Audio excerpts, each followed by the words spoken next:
Hi friends, welcome back to KNR tutorials. ఈ వీడియోలో మనం ఆర్ఆర్బీ గ్రూప్ టీకి సంబంధించి 8 డిసెంబర్న జరిగినటువంటి థర్డ్ షిఫ్ట్ ఇంపార్టెంట్ క్వశ్చన్స్ చూద్దాం. సో ఎవరైనా మన ఛానల్ని కొత్తగా విజిట్ చేస్తున్నట్లయితే తప్పకుండా ఛానల్ సబ్స్క్రైబ్ చేసుకొని వీడియోని లైక్ చేయండి. నేను ఈ వీడియోకి 500 లైక్స్ అనేవి టార్గెట్ ఇస్తున్నాను. తప్పకుండా ఈ టార్గెట్ అనేది కంప్లీట్ చేయండి. అదేవిధంగా మీ ఫ్రెండ్స్కి ఈ వీడియోని షేర్ చేయండి. ఫస్ట్ క్వశ్చన్ చూడండి. అవినీతి అవగాహన సూచి 2024లో భారతదేశం ఏ స్థానంలో ఉంది? What is India's rank in the corruption perception index 2024 అంటే మనకి 96వ ర్యాంకులో ఉంది. 96వ స్థానంలో ఉంది. అంటే 96th ర్యాంకులో ఉంది. సో మొత్తం ఎన్ని దేశాలకు ర్యాంక్స్ ఇచ్చారంటే 180 దేశాలకు ర్యాంక్స్ ఇచ్చారు. సో అందులో 38 స్కోరుతో భారతదేశం 96వ స్థానంలో నిలిచింది. 96వ స్థానంలో నిలిచింది. సో మొదటి ర్యాంకులో ఎవరున్నారు మనకి అంటే డెన్మార్క్. మొదటి ర్యాంకులో డెన్మార్క్ ఉంది. మొదటి స్థానంలో డెన్మార్క్ ఉంది. సో నెక్స్ట్ లాస్ట్ ర్యాంక్ చివరి ర్యాంకులో ఎవరున్నారంటే మనకి సొమాలియా. చివరి ర్యాంకులో సొమాలియా ఉంది. ఓకేనా? సో వెరీ వెరీ ఇంపార్టెంట్, గుర్తుపెట్టుకోండి. సో 2023లో భారత్ ర్యాంక్ ఎంత అంటే మనకి 93rd. అదే 2024 అయితే మనకి 96th. Very very important. Rank అనేది ఇంక్రీజ్ అయిందా డిక్రీజ్ అయిందని కూడా మనకి క్వశ్చన్ అడిగే అవకాశం ఉంటుంది. సో ఫస్ట్ ర్యాంక్ ఎవరు, లాస్ట్ ర్యాంక్ ఎవరు, నెక్స్ట్ ఈ ఇండెక్స్ని ఎవరు పబ్లిష్ చేస్తారని కూడా మనకి క్వశ్చన్ అడిగే అవకాశం ఉంటుంది. నెక్స్ట్ క్వశ్చన్ అండి, 2025 ఫ్రెంచ్ ఓపెన్ పురుషుల సింగిల్స్ టైటిల్ ఎవరు గెలుచుకున్నారు? 2025 ఫ్రెంచ్ ఓపెన్ పురుషుల సింగిల్స్ టైటిల్ను ఎవరు గెలుచుకున్నారు అంటున్నాడు. Who won the 2025 French Open men's singles title అంటే మనకి కార్లోస్ అల్కరాజ్ అనే క్రీడాకారుడు ఫ్రెంచ్ ఓపెన్ పురుషుల సింగిల్స్ టైటిల్ని గెలుచుకోవడం జరిగింది. సో ఏ దేశానికి చెందినటువంటి వ్యక్తి అంటే స్పెయిన్కి చెందినటువంటి క్రీడాకారుడు. ఓకేనా? సో ఫైనల్లో ఎవరిని ఓడించారంటే ఇటలీకి చెందినటువంటి జానిక్ సిన్నర్ను ఓడించి ఈ టైటిల్ని నెక్కడం జరిగింది. ఫ్రెంచ్ ఓపెన్ గేమ్స్ అనేవి ఎక్కడ జరుగుతాయంటే క్లే కోర్టు పైన జరుగుతాయి.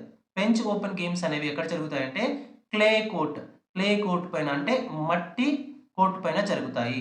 సో ఓకేనా? సో దీన్నే మనం ఏమంటామంటే రోలాండ్ గ్యారోస్ అంటాం. దీన్నే రోలాండ్ గ్యారోస్ అని కూడా అంటాము. సో ఇక్కడ కింగ్ ఆఫ్ క్లే కోర్ట్ అని ఎవరిని అంటాం?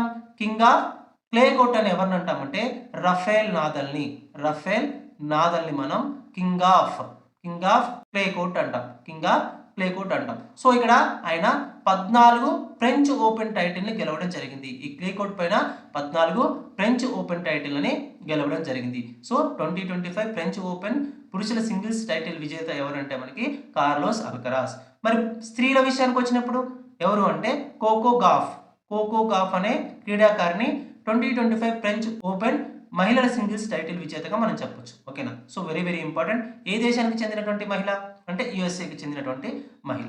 నెక్స్ట్ క్వశ్చన్ అండి, శక్తి సైనిక విన్యాసం ఏ రెండు దేశాల మధ్య జరుగుతుంది? The Shakti military exercise is held between which countries అంటే మనకి ఇండియా ఫ్రాన్స్ మధ్య జరుగుతుంది. ఎవరి ఎక్సర్సైజ్ ఇది అంటే ఆర్మీకి చెందినటువంటి ఎక్సర్సైజ్.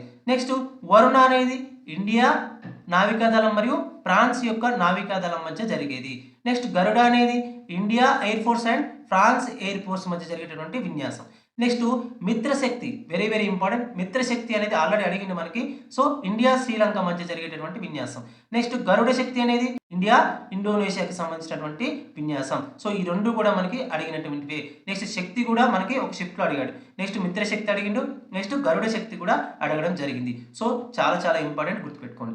ఫ్రెండ్స్, ఒక చిన్న అనౌన్స్మెంట్. మన కేఎన్ఆర్ ట్యుటోరియల్స్ నుంచి 2025కి సంబంధించి జనవరి నుంచి నవంబర్ వరకు 11 months కరెంట్ అఫైర్స్కి సంబంధించినటువంటి పీడిఎఫ్ అనేది కేవలం 19 రూపీస్కి మాత్రమే ప్రొవైడ్ చేయడం జరుగుతుంది. ఇది మన కేఎన్ఆర్ ట్యుటోరియల్స్ అనే యాప్లో అవైలబుల్గా ఉంది. సో ఎవరైనా తీసుకోవాలనుకుంటే దానికి సంబంధించిన లింక్ అనేది కామెంట్ సెక్షన్లోను మరియు డిస్క్రిప్షన్లో ప్రొవైడ్ చేస్తాను. సో అక్కడ నుంచి మీరు ఈ యాప్ని డౌన్లోడ్ చేసుకోవచ్చు. చాలా క్వశ్చన్స్ అనేవి ఈ పీడిఎఫ్ నుంచి రిపీట్ అవుతున్నాయి. తప్పకుండా ఈ పీడిఎఫ్ని తీసుకోవడానికి ట్రై చేయండి. నెక్స్ట్ క్వశ్చన్ అండి, మే 2025లో ఆర్బీఐ డిప్యూటీ గవర్నర్గా ఎవరు నియమితులయ్యారు? Who was appointed as the deputy governor of RBI in మే 2025 అంటే పూనం గుప్తా గారు మనకి 2025లో ఆర్బీఐ డిప్యూటీ గవర్నర్గా నియమితులయ్యారు. నెక్స్ట్ ఇక్కడ ఆర్బీఐ గవర్నర్ ఎవరంటే శక్తికాంత శక్తికాంత దాస్ గారేమో మనకి గవర్నర్. ఇక్కడ డిప్యూటీ గవర్నర్ ఎవరంటే Poonam Gupta. So next RBI structure ఎలా ఉంటుంది? ఒక గవర్నర్ ఉంటారు, నెక్స్ట్ 4 మెంబర్స్ ఏమో మనకి డిప్యూటీ గవర్నర్స్ ఉంటారు. ఒక governor, next 4 members deputy governors ఉంటారు. ఇది మనకి ఆర్బీఐ యొక్క స్ట్రక్చర్. సో ఆర్బీఐ ఎప్పుడు ఎస్టాబ్లిష్ చేయబడింది అంటే మనకి ఏప్రిల్ 1 1935లో హిల్టన్ యంగ్ కమిషన్ యొక్క సిఫారసుల ప్రకారం ఇది ఏర్పాటు చేయడం జరిగింది. నెక్స్ట్ ఎప్పుడు జాతీయం చేయబడిందంటే, ఎప్పుడు నేషనలైజ్ అయిందంటే మనకి జనవరి 1 1949 ఇది జాతీయం చేయబడింది. జనవరి 1 1949 ఇది జాతీయం చేయబడింది. So very very important facts గుర్తుపెట్టుకోండి. సో ఇలాంటి ఫ్యాక్ట్స్ మనకి ఎగ్జామ్లో అడిగే అవకాశం ఉంటుంది. నెక్స్ట్ క్వశ్చన్ చూడండి. గ్రీగర్ జోహెన్ మెండల్ తన జన్యుశాస్త్ర ప్రయోగాల కోసం ఏ మొక్కను ఎంచుకున్నారు? Which plant did Gregor Mendel use for his genetic experiments? అంటే పీ ప్లాంట్, బఠానీ మొక్కను మెండల్ తన యొక్క ప్రయోగాల కోసం, రీసెర్చ్ కోసం ఎంచుకోవడం జరిగింది. సో ఎందుకంటే ఇందులో విరుద్ధ లక్షణాలు ఉంటాయి. ఓకేనా? సో అంటే బఠానీ మొక్కనే ఎందుకు ఎంచుకున్నాడు అంటే దీనిలో 7 జతల విరుద్ధ లక్షణాలు ఉంటాయి కాబట్టి దీన్ని ఎంచుకోవడం జరిగింది. సో దీని యొక్క సైంటిఫిక్ నేమ్ ఏంటి మనకి? పైజం సటైవం అనేది బఠానీ మొక్క యొక్క శాస్త్రీయ నామకంగా చెప్తాం. నెక్స్ట్ ఫాదర్ ఆఫ్ జెనెటిక్స్ అంటే గ్రీగర్ జోహెన్ మెండల్ అని చెప్తాం. నెక్స్ట్ ఏ ప్రిన్సిపల్ పైన ఆయన పనిచేశారంటే మనకి అనువంశిక సూత్రం పైన పనిచేశారు. అంటే హెరిడిటీ ప్రిన్సిపల్ పైన ఈయన పనిచేశారు. ఓకేనా? So very very important. మధ్యప్రదేశ్లోని ఏ జిల్లాలో పిఎం మిత్ర పార్క్ ఉంది? In which district of Madhya Pradesh is the PM మిత్ర పార్క్ లొకేటెడ్? అంటే దార్ జిల్లాలో, మధ్యప్రదేశ్లోని దార్ జిల్లాలో మనకి పిఎం మిత్ర అనేటటువంటి పార్క్ అనేది లొకేట్ అయి ఉంది. Very very very important. So ఇక్కడ పిఎం మిత్ర అంటే అబ్రివేషన్ అంటే మనకంటే PM mega integrated textile region and apparel. ఓకేనా? సో అబ్రివేషన్ కూడా అడిగే అవకాశం ఉంటుంది, గుర్తుపెట్టుకోండి. నెక్స్ట్ చూడండి, ఇది ఏ విజన్తో పనిచేస్తుందంటే 5F అనే విజన్తో పనిచేస్తుంది. 5F అనే విజన్తో పనిచేస్తుంది. అంటే ఏంటి మనకి? Farm to fibre, fibre to factory, factory to fashion to foreign. ఓకేనా? సో 5F అంటే ఫార్మ్ ఒకటి, నెక్స్ట్ ఫైబర్ ఒకటి, నెక్స్ట్ ఫ్యాక్టరీ ఒకటి, ఇంకొకటి ఫ్యాషన్ ఒకటి, ఇంకొకటి ఫారెన్ ఒకటి. సో ఆర్డర్ కూడా అడిగే అవకాశం ఉంటుంది. ఫస్ట్ ఫార్మ్, తర్వాత farm to fibre, next fibre to factory, next factory to fashion. ఓకేనా? Factory to fashion, next fashion to foreign. So ఇది ఆర్డర్, గుర్తుపెట్టుకోండి. ఏంటిది? 5F విజన్తో ఈ పిఎం మిత్ర అనేటటువంటి ఈ పార్క్ అనేది పనిచేస్తుంది. నెక్స్ట్ చూడండి, ఎక్కడెక్కడ స్టార్ట్ చేశారంటే 7 రాష్ట్రాల్లో స్టార్ట్ చేశారు. Very very very very important. కింది వాటిలో పిఎం మిత్ర పార్క్ లేనటువంటి రాష్ట్రం ఏది అని మనకు అడిగే అవకాశం ఉంటుంది, గుర్తుపెట్టుకోండి. తెలంగాణ, తమిళనాడు, గుజరాత్, కర్ణాటక, ఎంపీ, యూపీ, మహారాష్ట్ర వంటి ప్రాంతాల్లో ఈ పిఎం మిత్ర పార్కులను ఏర్పాటు చేశారు. ఎన్ని రాష్ట్రాల్లో పిఎం మిత్ర పార్కులను ఏర్పాటు చేశారని కూడా మనకి క్వశ్చన్ అడిగే అవకాశం ఉంటుంది, గుర్తుపెట్టుకోండి. ఇక్కడ తెలంగాణలో వరంగల్లో దీన్ని ఏర్పాటు చేయడం జరిగింది. So very very important. Next question చూడండి, అమీబాలో పోషణ స్వీకరించే సరైన క్రమం ఏది? What is the correct sequence of nutrition in amoeba? అంటే మనకి ఫస్ట్ ఇంజిషన్ అంటే లోపలికి తీసుకోవడం, తర్వాత డైజెషన్ అంటే జీర్ణక్రియ, తర్వాత స్టెప్ ఏంటంటే అబ్జార్ప్షన్ అంటే శోషించుకోవడం, జీర్ణం చేసుకున్న దాన్ని అబ్జర్వ్ చేసుకోవడం, తర్వాత అసిమిలేషన్ అంటే స్వాంగీకరణ అంటాం, తర్వాత ఏంటి ఎజిషన్ అంటే విసర్జన. ఫస్ట్ ఏమో ఇంజెషన్, తర్వాత డైజెషన్, తర్వాత అబ్జార్ప్షన్, తర్వాత అసిమిలేషన్, తర్వాత ఎజిషన్. ఓకేనా? తీసుకోవడం, తర్వాత అంటే లోపలికి తీసుకోవడం, తర్వాత జీర్ణక్రియ చేసుకోవడం, తర్వాత శోషించుకోవడం, తర్వాత స్వాంగీకరణ, తర్వాత విసర్జించడం. ఓకేనా? సో ఇది మనకి సీక్వెన్స్. సో ఇక్కడ అమీబా అనేది ఎలాంటి ఆహార సేకరణలో పాల్గొంటుందంటే పాగోసైటాసిస్ అనేటటువంటి ఈ ప్రక్రియ ద్వారా తను ఆహారాన్ని సేకరిస్తుంది, లేదా సెల్ ఈటింగ్ అంటాం. ఓకేనా? కణభక్షణ ద్వారా ఇది ఆహారాన్ని సేకరిస్తుంది. Very very important. నెక్స్ట్ దీన్నే మనం ఏమంటామంటే జాంతవ భక్షణ అని కూడా అంటాం. దీన్ని మనం జాంతవ భక్షణ లేదా ఓలోజాయిక్ అంటాం. ఓలోజాయిక్ అని కూడా అంటాం. ఓలోజాయిక్ అని కూడా అంటాం. నెక్స్ట్ ఇది అమీబా అనేది వేటి ద్వారా కదులుతుందంటే మిథ్యాపాదాలు, సూడోపోడియా అంటాం. సూడోపోడియా లేదా మిథ్యాపాదాల ద్వారా అమీబా అనేది మూవ్ అవుతుంది. So very very important. Amoeba అనేది వేటి ద్వారా కదులుతుందని కూడా అడగొచ్చు. అమీబా అనేది వేటి ద్వారా కదులుతుందంటే మిథ్యాపాదాల ద్వారా కదులుతుంది. నెక్స్ట్ క్వశ్చన్ చూడండి. అత్తిపత్తి లేదా మిమోసా మొక్క ఆకులను తాకినప్పుడు అవి ఎందుకు ముడుచుకుంటాయి? Why do the leaves of the mimosa plant close when touch? అంటే మనకి ఎందుకు ముడుచుకుంటాయంటే సిసిమోనాస్టీ లేదా లాస్ ఆఫ్ టర్గర్ ప్రెజర్ వల్ల. ఓకేనా? సో ఈ ప్రాసెస్ ని అంటే మనం ఎప్పుడైతే అత్తిపత్తి చెట్టును ముట్టుకుంటామో అప్పుడు అది ముడుచుకోవడానికి మనం ఆ ప్రాసెస్ ని ఏమంటామంటే సిస్మోనాస్టీ అంటాం. ఓకేనా? సో ఎందుకు ఈ ప్రాసెస్ జరుగుతుందంటే లాస్ ఆఫ్ టర్గర్ ప్రెజర్, అంటే టర్గర్ ప్రెజర్ ని కోల్పోవడం వల్ల ఇది జరుగుతుంది. సో ఎలా అంటే చూడండి, ఇక్కడ ఆకు యొక్క అడుగు భాగాన మనకి పల్వినస్ అనేటటువంటి ఒక ఉబ్బిన భాగం ఉంటుంది. సో ఆ ఉబ్బిన భాగం నుండి నీరు అనేది కణాల యొక్క మధ్య భాగంలోకి వెళ్ళడం వల్ల ఈ ఆకు అనేది ముడుచుకుంటుంది. సో వెరీ వెరీ ఇంపార్టెంట్, గుర్తుపెట్టుకోండి. సో ఇక్కడ దీని యొక్క చలనాన్ని మనం ఏమని పిలుస్తామంటే నాస్టిక్ మూమెంట్ అంటాం. ఓకేనా? దీన్నే దిశ లేని చలనం అంటాం. ఓకేనా?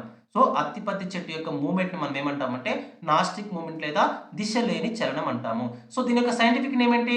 మీమోసా పుడికా అనేది అత్తిపత్తి చెట్టు యొక్క శాస్త్రీయ నామంగా మనం చెప్తాం. నెక్స్ట్ క్వశ్చన్ చూడండి. వస్తువు యొక్క ఎత్తును రెట్టింపు చేస్తే దాని స్థితిజ శక్తి ఏమవుతుంది? If the height of an object is doubled what happens to its potential energy? So మనకి ఇది తెలియాలంటే పొటెన్షియల్ ఎనర్జీ యొక్క ప్రిన్సిపల్ తెలియాలి. Potential energy equal to M G H. M అంటే మాస్, నెక్స్ట్ జీ అంటే గ్రావిటీ, నెక్స్ట్ హెచ్ అంటే హైట్, ఎత్తు అంటాం. ఇక్కడ చూడండి ఏమంటున్నాడంటే వస్తువు యొక్క ఎత్తును పెంచితే దాని స్థితిజ శక్తి ఏమవుతుంది అంటాడు. సో ఇక్కడ ఎత్తుకి మరియు పొటెన్షియల్ ఎనర్జీ అంటే స్థితిజ శక్తికి రిలేషన్ ఏంటి? PE is directly proportional to H. So ఇక్కడ వస్తువు యొక్క ఎత్తుని ఎన్ని రెట్లు పెంచుతున్నాడు? 2 రెట్లు పెంచుతున్నాడు. అంటే అప్పుడు మనకి ఈ పొటెన్షియల్ ఎనర్జీ కూడా 2 రెట్లు పెరుగుతుంది. ఎందుకంటే డైరెక్ట్లీ ప్రపోర్షనల్ కదా. వెరీ వెరీ ఇంపార్టెంట్, గుర్తుపెట్టుకోండి. డైరెక్ట్లీ ప్రపోర్షనల్ ఉన్నప్పుడు సో అది కూడా రెట్టింపు అవుతుంది. సో ఇక్కడ చూడండి, ఫర్ ఎగ్జాంపుల్ ఒక వస్తువు యొక్క వేగాన్ని రెట్టింపు చేసినట్లయితే అంటే 2 టైమ్స్ కనుక పెంచినట్లయితే అప్పుడు పొటెన్షియల్ ఎనర్జీ కైనెటిక్ ఎనర్జీ అనేది ఏమవుతుంది? సో రిలేషన్ చూడండి, KE equal to half MV square కదా. సో అంటే మనకి ఇక్కడ KE is directly proportional to V square. అంటే ఇప్పుడు మనం ఏం చేస్తున్నాం అంటే వస్తువు యొక్క వేగాన్ని 2 రెట్లు పెంచుతున్నాం. అప్పుడు కైనెటిక్ ఎనర్జీ అనేది ఏమవుతుంది మనకి అంటే 4 టైమ్స్ ఇంక్రీజ్ అవుతుంది. 4 టైమ్స్ లేదా 4 రెట్లు ఇంక్రీజ్ అవుతుంది. సో వెరీ వెరీ ఇంపార్టెంట్, గుర్తుపెట్టుకోండి. సో అంటే ఒక వస్తువు యొక్క ఎత్తును రెట్టింపు చేస్తే దాని యొక్క స్థితిజ శక్తి అనేది రెట్టింపు అవుతుంది. నెక్స్ట్ ఒక వస్తువు యొక్క వేగాన్ని రెట్టింపు చేస్తే దాని యొక్క గతిజ శక్తి అనేది మనకి 4 టైమ్స్ అంటే 4 రెట్లు పెరుగుతుంది. సో ఇక్కడ పొటెన్షియల్ ఎనర్జీ మరియు కైనెటిక్ ఎనర్జీని కలిపి మనం ఏమంటామంటే మెకానికల్ ఎనర్జీ అంటాం. అంటే స్థితి శక్తిని మరియు గతి శక్తిని కలిపి యాంత్రిక శక్తి అంటాము. సో ఇది ఎప్పుడు కూడా స్థిరంగా ఉంటుంది. దేని ప్రకారం? లా ఆఫ్ కన్జర్వేషన్ ప్రకారం ఇది ఎప్పుడు కూడా స్థిరంగా ఉంటుంది. నెక్స్ట్ క్వశ్చన్ చూడండి, ఫ్యూజ్ వైర్ గురించి సరైన వాక్యం ఏది? Which statement is correct regarding A fuse wire? అంటే మనకి ఇక్కడ హై రెసిస్టెన్స్ లో మెల్టింగ్ పాయింట్ ఉంటుంది. ఫ్యూజ్ వైర్ కి హై రెసిస్టెన్స్ ఉంటుంది మరియు లో మెల్టింగ్ పాయింట్ అనేది ఉంటుంది. అధిక నిరోధకత ఉంటుంది మరియు తక్కువ ద్రవీభవన స్థానం ఉంటుంది. సో ఇక్కడ తక్కువ ద్రవీభవన స్థానం అనేది ఎందుకు ఉంటుంది అంటే ఎక్కువ కరెంట్ అనేది పాస్ అయినప్పుడు ఆ వైర్ గుండా సో ఎలాంటి డిస్ట్రాక్షన్స్ అనేవి జరగకుండా అది కరిగిపోయి ఆ సర్క్యూట్ అనేది మనకి డిస్కనెక్ట్ అయిపోతుంది. సో ఈ ఫ్యూజ్ వైర్ ని దేంతో తయారు చేస్తారంటే ఏ మెటల్తో తయారు చేస్తారంటే లెడ్ మరియు టిన్ యొక్క మిశ్రమ లోహంతో.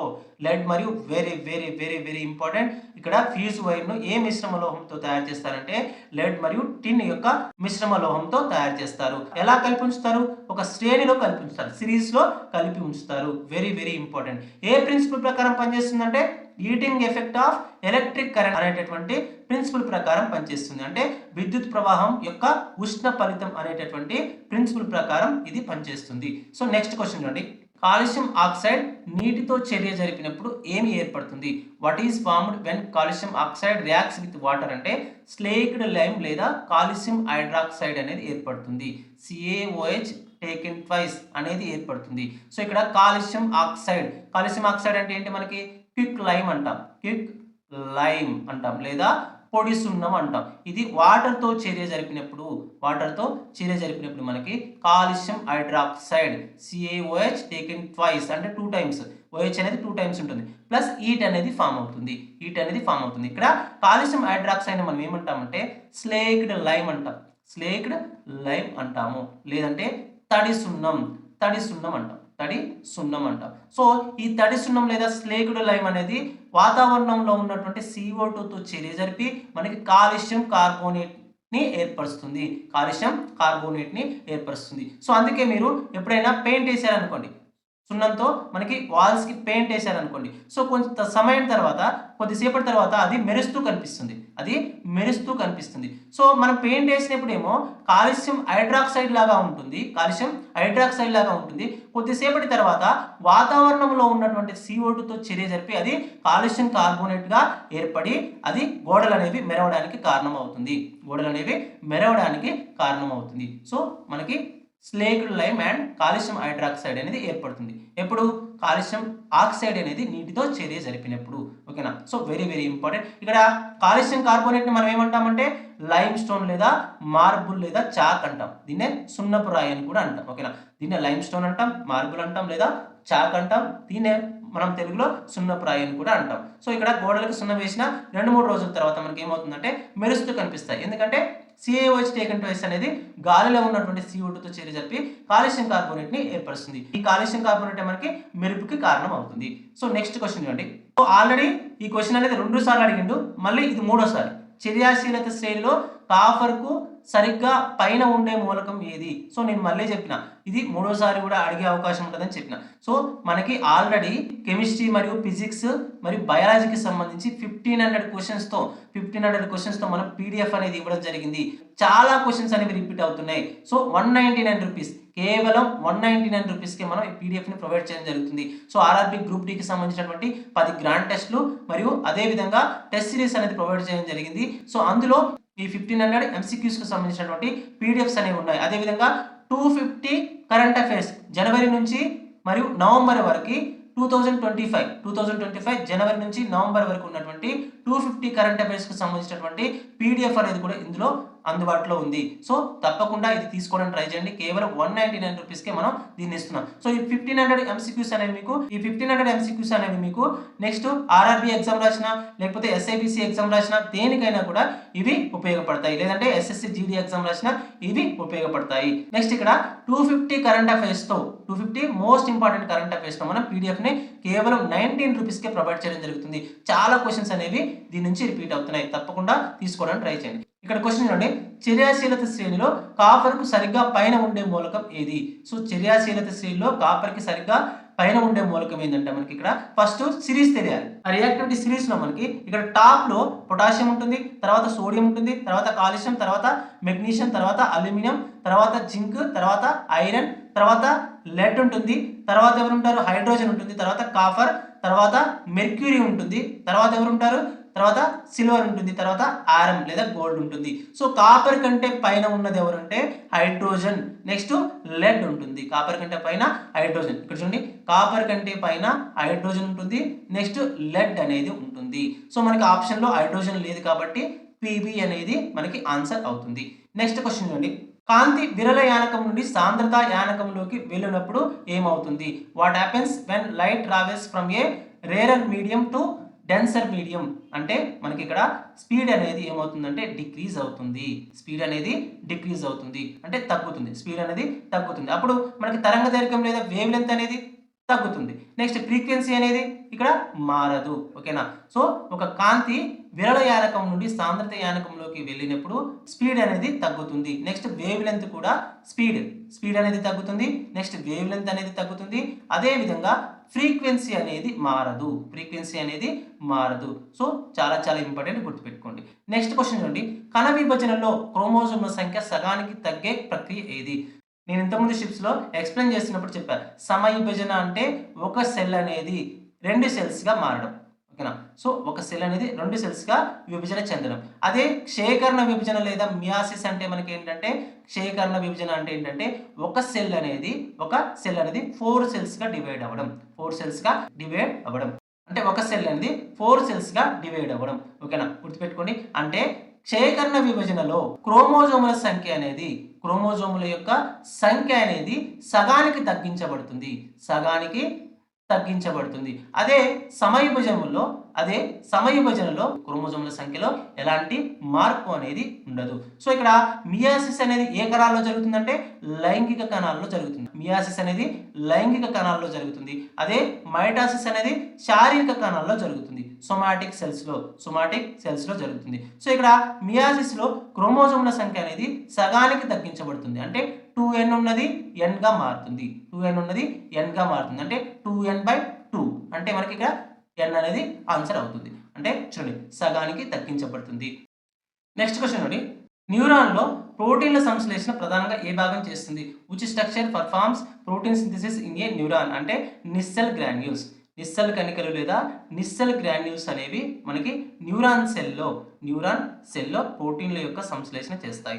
అదే నార్మల్ సెల్స్లో అయితే మనకి రైబోజోమ్స్ అనేవి ప్రోటీన్ల యొక్క సంశ్లేషణ అనేది చేస్తాయి. నార్మల్ సెల్స్లో రైబోజోమ్స్ అనేవి ప్రోటీన్ల సంశ్లేషణ అనేది చేస్తాయి. సో ఇవి మనకి షిఫ్ట్ 3కి సంబంధించినటువంటి 8 డిసెంబర్ షిఫ్ట్ 3కి సంబంధించినటువంటి ఇంపార్టెంట్ క్వశ్చన్స్. ఎవరైనా మన ఛానల్ని ఫస్ట్ టైం విజిట్ చేసుకున్నట్లయితే ఛానల్ సబ్స్క్రైబ్ చేసుకొని వీడియో లైక్ చేయండి. సో మరొక వీడియోలో మరొక ఇంట్రెస్టింగ్ టాపిక్తో మళ్ళీ కలుసుకుందాం. అంతవరకు సెలవు. జై హింద్.